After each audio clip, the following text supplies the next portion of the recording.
Matters with Paul Woodhead. And now locally we have a candidate that's standing for the Green Party. His name is Paul Woodhead. Good morning. Good morning, Rob. How are you doing? Yeah, very well, very well. Absolutely. Now, Paul has been working at this radio station on the lunchtime show. He's moving away from that because he's decided to stand for the Green Party. So it's only right that we get him in here, and we need to find out something about the Green Party. But first of all, let's talk about Paul Woodhead. Local guy that's lived in and around our area for 27 years, something like that? 17 years. 17 years, yeah. Moved down here with work. Right, okay. Lived in Hensford all that time. So what gives you, what motivates your passion for this area? What do you like about this area, first of all, Paul? I think we've got a lot that's really, really good. I like the fact that we're surrounded by green space. I think we've got a lot going on in terms of employment. We've got really nice people that live around this area. We've got so much going for us.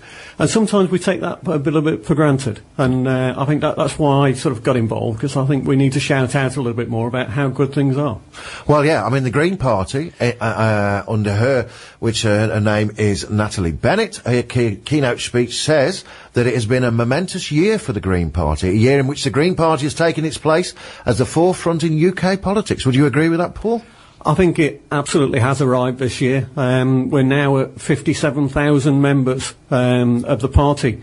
And that's such a big increase that we've now got more members than either UKIP or the Liberal Democrats. Yeah. There's only, in Scotland, obviously, the Scottish National Party's got a lot of members, and then there's the Conservatives and Labour have more members. But, we're right up there. So listening to what you're actually saying, you could probably call yourself the third largest political party in England and Wales. In terms of membership, we certainly are, yes. The challenge is to turn that into seats at councils and in Parliament. What's motivated you personally to stand for the Green Party? What is it about the Green Party that's drawn you in and, made you want to stand for this parliamentary seat locally, Paul? It's around social equality. There's a lot of political rhetoric around austerity and around how hard the times are and things like that. But when you actually look into the numbers, because I'm a scientist by background, numbers are sort of my way of looking at life, and the amount of sort of wealth that's created that's within the system overall, and it's not fairly distributed. So, and I'm not saying that everybody should be on an equal sort of footing in terms of everybody should just earn this amount of wage or anything like that. It's about promoting that aspiration, but doing it across the whole of society, not just for the top 1%. Very interesting. I'm in company this morning with Paul Woodhead, but it is my pleasure to welcome, as I said, Paul from the Green Party. Now, Paul, what are the policies of the Green Party? They're wide and varied. Yes. I think that's one of the attractions, is we're a very democratic party, is that the overall policies are out there in the public domain. There's a website, which is the policy website, where you can look at everything that we aspire to the society to be. Right. If you look back in a little bit of history for you, and you look back at the Liberal Democrats, who did a coalition deal with the Conservatives in London 5 years ago, and now the Liberal Party basically has fallen to pieces. The Green Party has overtaken the Liberal Democrats nationally. Do you think that you are now probably another Liberal Party? Is the Green Party another one of these parties that's on the fringes that will never get realistically anywhere near Downing Street? No, I think there are two elements of our political system within that. Yeah. Firstly, there is within Cannock Chase. The political system is a vote system where it's first past the post. Yes. There is no winner. There is no second place. Yes. So there's only a winner. Yes. So you're voting for somebody to represent Cannock Chase. Our area. Yeah, I'm with that. That's absolutely the system. More broadly than that, you then look at, well, how would that then fit into a parliamentary system which has got 650 seats all across the country, all across a range of views, and all voting in this sort of first past the post system. Realistically, will the Green Party be forming the next government?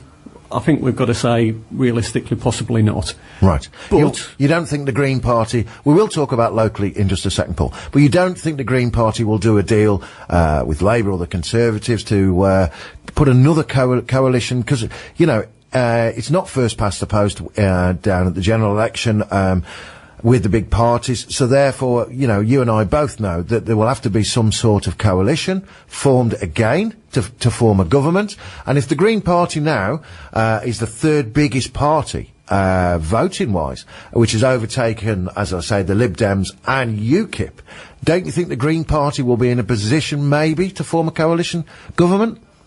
I think we've looked at a number of things around this, because it's a question that is dominating political debate at the current time. And at our spring conference, there was a motion that was accepted by everybody that under no circumstances would we enter into any kind of coalition with the Conservatives or with UKIP. So we won't do anything at all with them. We've also spoken with the Scottish Nationalist Party and the Welsh Nationalist Party, Plaid Cymru, about a progressive alliance around anti-austerity, which we'll talk about, I'm sure. Yes, we will, yeah, absolutely. And then that then looks at, well, what the Lib Dems be doing, what would Labour be doing. We'd have to look at that on a case-by-case basis, I think. You have to see what that is. I think it's called a sort of confidence and a confidence kind of vote. So you don't go into a formal coalition with people, but you champion your causes and have influence over the overall direction of things.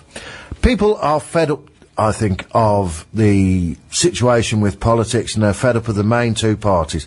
So people are starting to look around now. We've seen all the hype with UKIP, especially over the weekend and stuff like that. But do you honestly see the Green Party as a credible alternative from mainstream politicians like Labour and Conservative?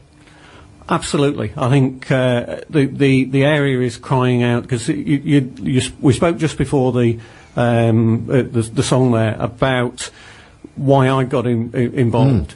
And our area has a strong industrial heritage and a strong tradition of social justice. And then when you look and talk to people around the streets, and as I've been doing over the last few weeks, it's reflecting the fact that people want honest politicians, they want transparent politicians, they want people that are going to lead with what's there, but they want something that's fair. And what we talk about going into an election is what we deliver the day after the election. Yes, I do wonder. I mean, I'm reading some of the stuff here. I mean, you're talking about some of the things that you will do as a Green Party: end austerity and return the public sector, creating over 1 million good jobs that will pay at least a living wage. You're talking about increasing the minimum wage to £10 an hour by the year 2020. But who's going to pay for this, Paul? Where's the money coming from? Well, I think there's various aspects of that. If we take sort of two elements of it, if you like. Firstly is the living wage. Yeah. The living wage is exactly that. It's what's calculated as you need to live and pay your bills and people to be not overly comfortable, but pay the basics, if you like, survive. Yeah. And the minimum wage is set significantly below that currently. So why do we say that the minimum wage is acceptable at a level that's below what it costs people to live? But wouldn't you say that all parties are going to, give the promise of a £10 minimum wage by the year 2020? I mean, we are talking possibly another 5 years, I mean, I don't know, what is the minimum wage now? £6.80, something like that? Yeah, so, that's right. That's right. So... And the living wage is £7.85. Yeah. As it stands at the moment. What the Labour Party have said is that they will go up to, they will pay £8 an hour as the minimum wage by 2020. Yeah. The Conservatives have said that they'll just lead on with the low pay commission increases, which will move the minimum wage up to that kind of £8 mark by 2020 anyway. So you've got a position where the two main parties are saying exactly the same thing in different languages. The reality is, though, the living wage by 2020, according to the Foundation for Living Wage, will be over £10 an hour by then anyway. Right. So all it will do is maintain the gap below what the living wage is. So it might sound, oh, great, it's going to be £8 an hour, but living costs will increase over the 5 years anyway. Is the Green Party another one of these that are going to make the poorer poorer and the richer richer, or are you going to put more of a tax on the millionaires to fund for this sort of thing? I think this is the whole tenet of what attracts me to the social equality.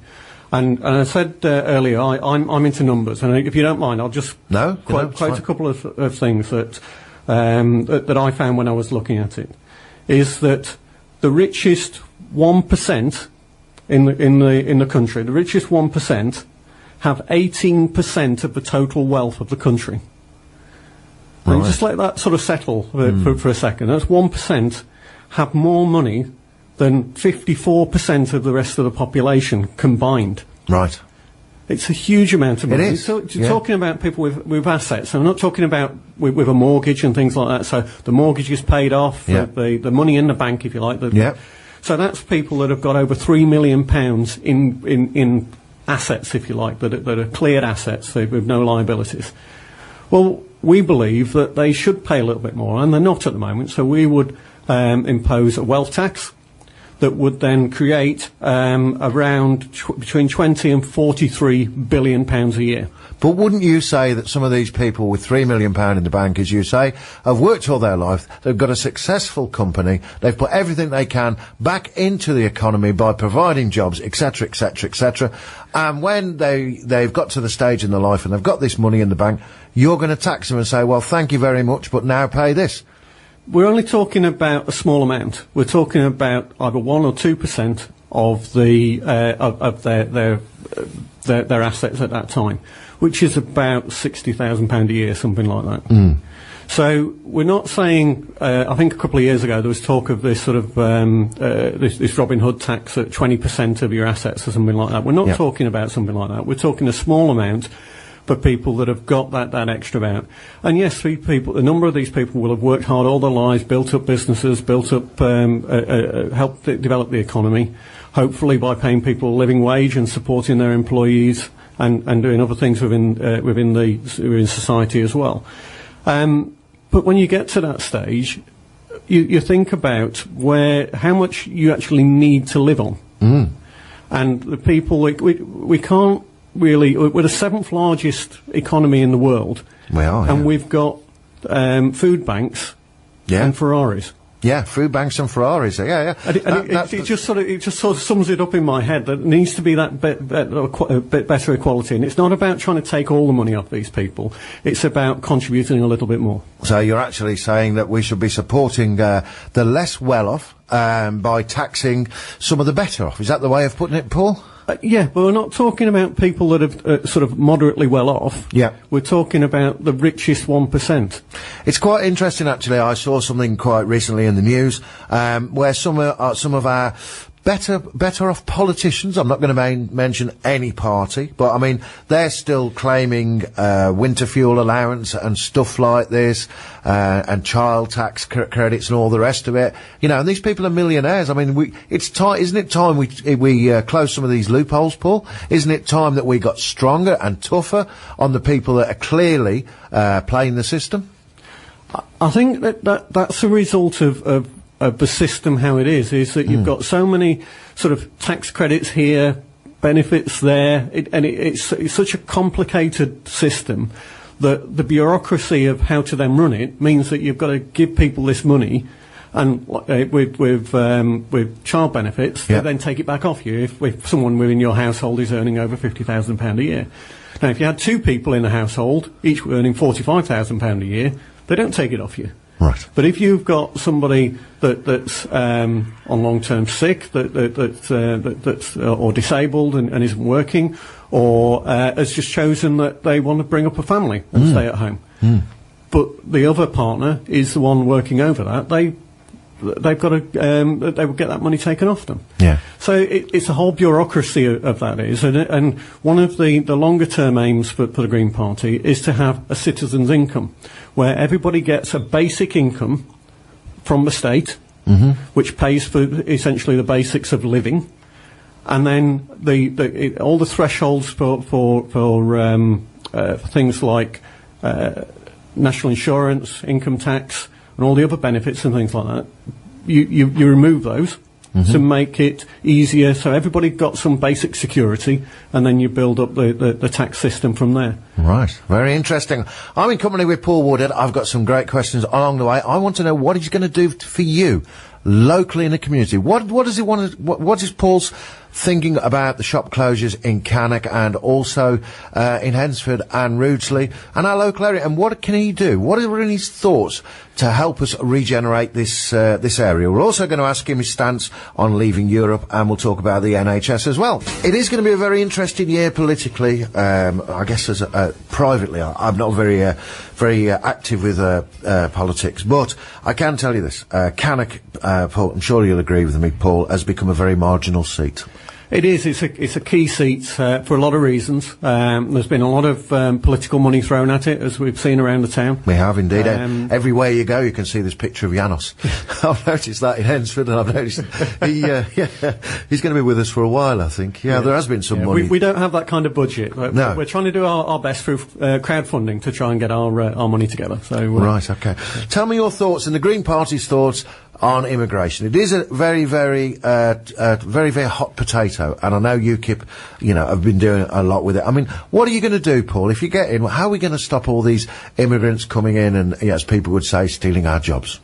Well, I think your comment there sort of underlies part of the fear around this, and I can understand why there's an amount of fear. But the reality is that migration into this country contributes a lot. I mean, in the 10 years between 2000 up to 2010, there was £20 billion went into the public finances from migrants coming into the country. There's only 1 in 10 of the new jobs created that go to migrants. So some of the reality around this is not as sort of how portrayed it is in the media, really. So you're quite happy to have all the borders open as a Green Party. You don't think we should, look more closely at who is coming into our country, having now opened the borders with some of the Eastern Bulgarians as an example to you? You don't think we don't support an open borders policy. So on May, if we get in, if that happened and we became the majority power, we're not going to say on May the 8th, let's open all the borders to everything. That isn't how these things work. But underlying that is that you've got to understand why people want to travel hundreds and thousands of miles to come here. And part of that is got to be how they're dealt with and the opportunities they have and their living standards at their point of origin, if you like. And one of the strengths of the European Union is that we've got those links socially. It's become a bit of a conversation about how much money is the EU, how much good is it for businesses, how much money does it take out of the purses of people in the country. But when it was established, and the principles around it are to ensure that there's some social cohesion with our neighbours. So we can't exist as an island. We are in a global community, but what we want to do is try and address some of the reasons at source why people want to come here. But what is your stance then, Paul? What is the Green Party's stance? If, as you say, you get a majority on May the 8th and you form a government, are you going to offer the citizens of the United Kingdom a referendum on out of Europe? We do want a referendum on the EU. It's always been our policy that that's what we want, but we're in favour of staying in the EU. Because of the business links? No, because of the social links. Right. It's about that social cohesion. We can't exist in isolation. That's not to say that what we've got in this sort of monolith of the European Union infrastructure is right for this country. It probably isn't.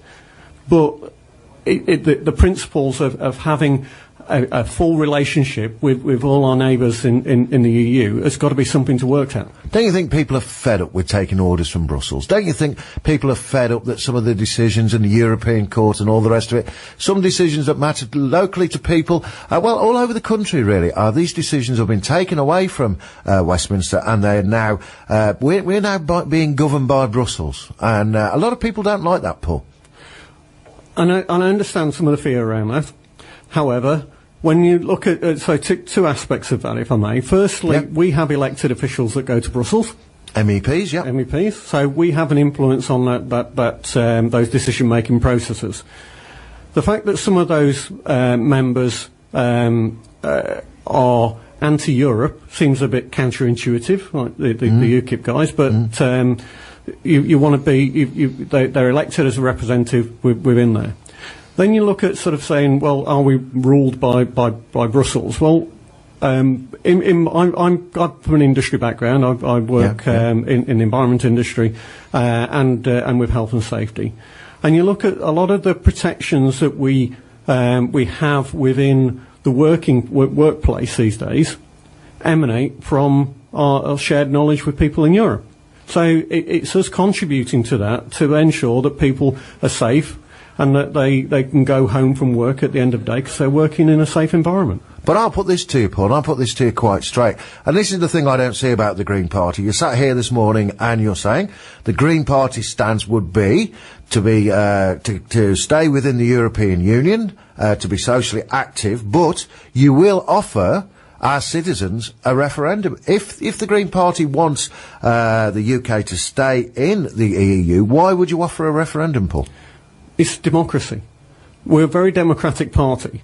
And if the majority of the people in the UK want to come out, then that's what we do. But the whole process is about having a grown-up dialogue, a grown-up debate about what do we want society to look like. And that emanates all the way through the Green Party, because I said earlier, we've got this sort of policies website. If there are 4 members of the party, and bearing in mind we're over 57,000 people, 4 people in a room decide we want to do something slightly different of one of those policies, they can then submit that to conference to be voted on. So it's about trying to get those decisions at the nearest place of effect. So what we can do locally, we do locally, and we want more to be done with our districts and county councils, and is done currently. Then, if it can't be done at that level, we move it up and it's on a national basis. If it can't be done at that level, then it becomes a European base. And that's the restructuring of that conversation that needs to happen. Also, your very interesting point, and this is my last national point, we're going to talk locally very shortly, but very interestingly, you would nationalise the railways again. I mean, the railways have been, frankly, a money-making racket, where at the moment fare prices are just ridiculous. Trains are overcrowded. The infrastructure of the railways, realistically, we've got an old railway system that's fallen to bits because they didn't invest the money in it through the 70s and 80s before it was nationalised. But you would, as a Green Party, renationalise the railways? Yes, and it's not about trying to go back to a railway system of the 1970s where those sort of criticisms were placed. But it's a public transport system. So it should be there to service the public, to get people from place to place, and be coordinated, so that you've got buses that are coordinated with what's happening with the trains, that the trains are there to service the populations of what's going on, and they're not taken out for profit. Right, very interesting. I'm in company this morning with Paul Woodhead from the Green Party. We're talking about the Green Party. Now, Paul, I want to move the conversation on to our local area. I'm very disturbed, as a lot of people are. Locally here in Cannock and in Hensford as well, and in Rudesley, shops are closing all the time. And now there seems to be a focus on this new development, Paul, away from the town. Is it good? Do the Green Party support it? This is the development at Mill Green. It is, yeah. Yeah. Sorry. It's we as a party locally we submitted an objection to the development there on a number of reasons, partly environmental, but partly to do with the development of our town centres. And the big fear from an economic point of view is that it's going to drive more traffic away from our town centres, and anybody coming to Cannock to do shopping will just go to Mill Green. Yes, which is not good for the town. And, you know, you have to ask this question. Why would we be looking at a project like that? Shouldn't we now be focusing on getting some of these rents down on these shops and getting local businesses back into town? You know, we don't want to be driving customers, as you say, away from the town centre. We want to get them in. But, you know, what will the Green Party actually achieve by putting in an objection? I mean, this project is going to happen, isn't it? Yeah, and I think there are two aspects of that. One is to recognise that we have an objection to it, but if it is going to happen, we put a series of things in that will hopefully improve the sustainability of it. But I think more broadly, your question then goes to, well, what would the Green Party do to then support local business? Absolutely, yeah.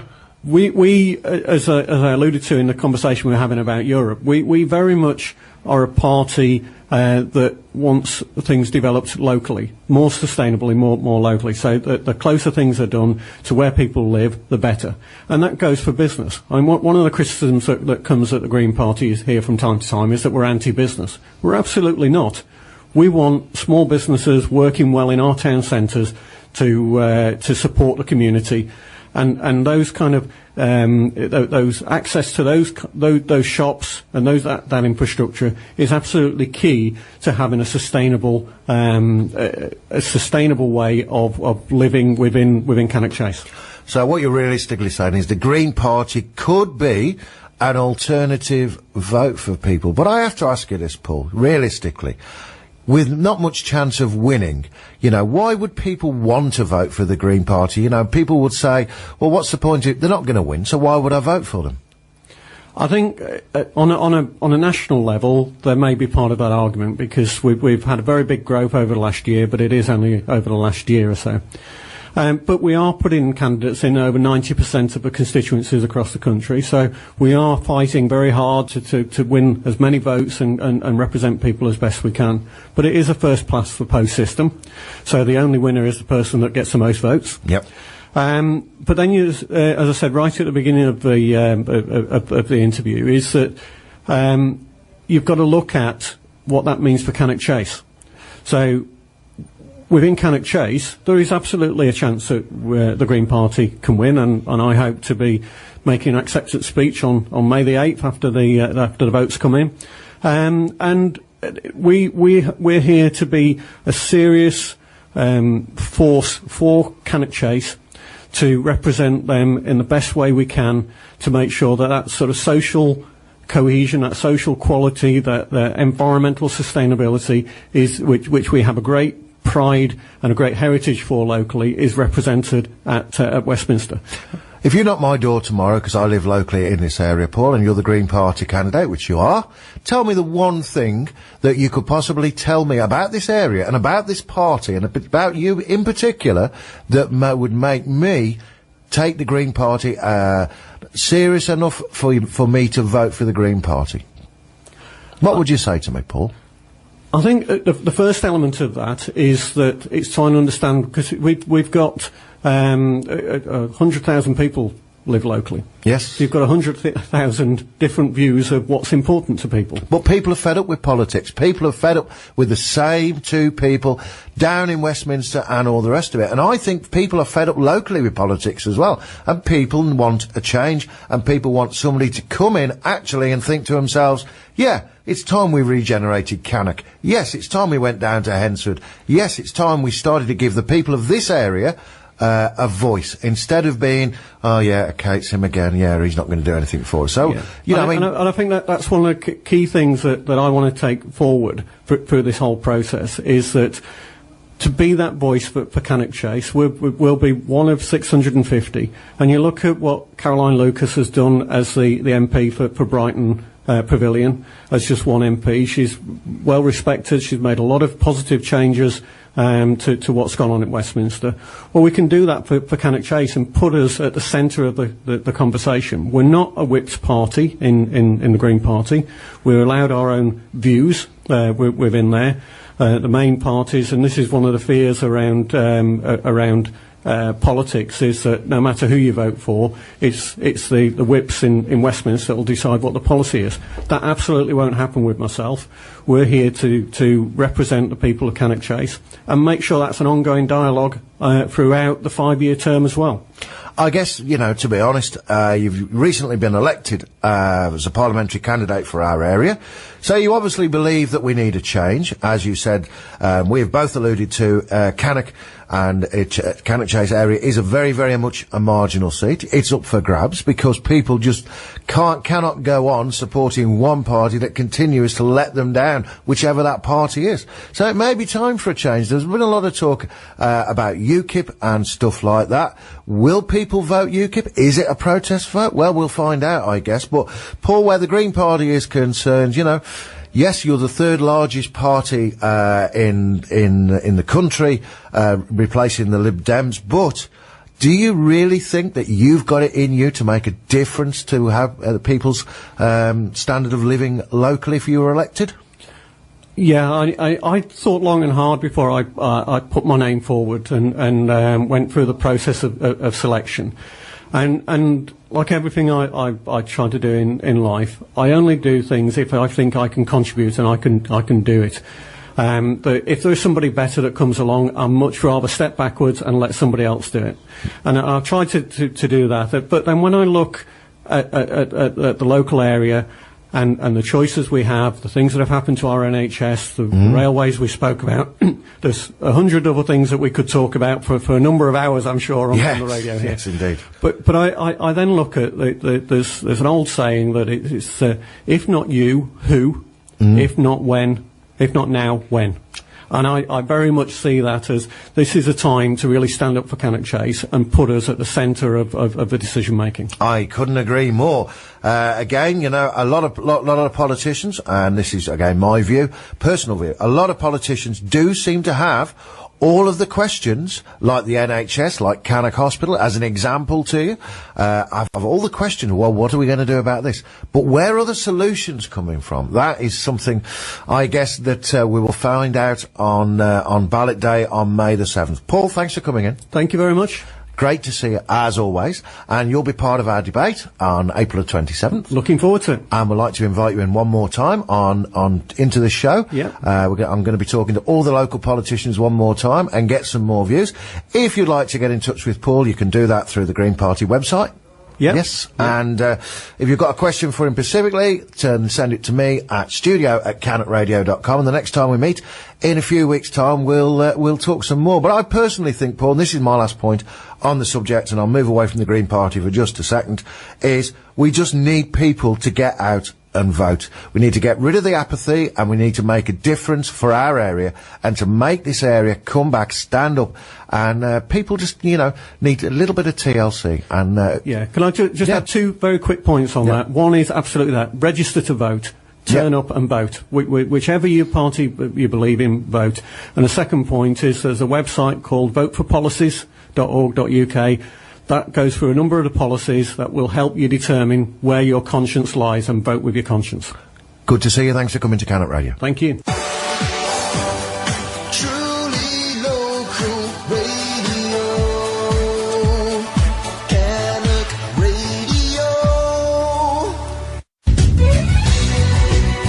Cannock Matters with Paul Woodhead.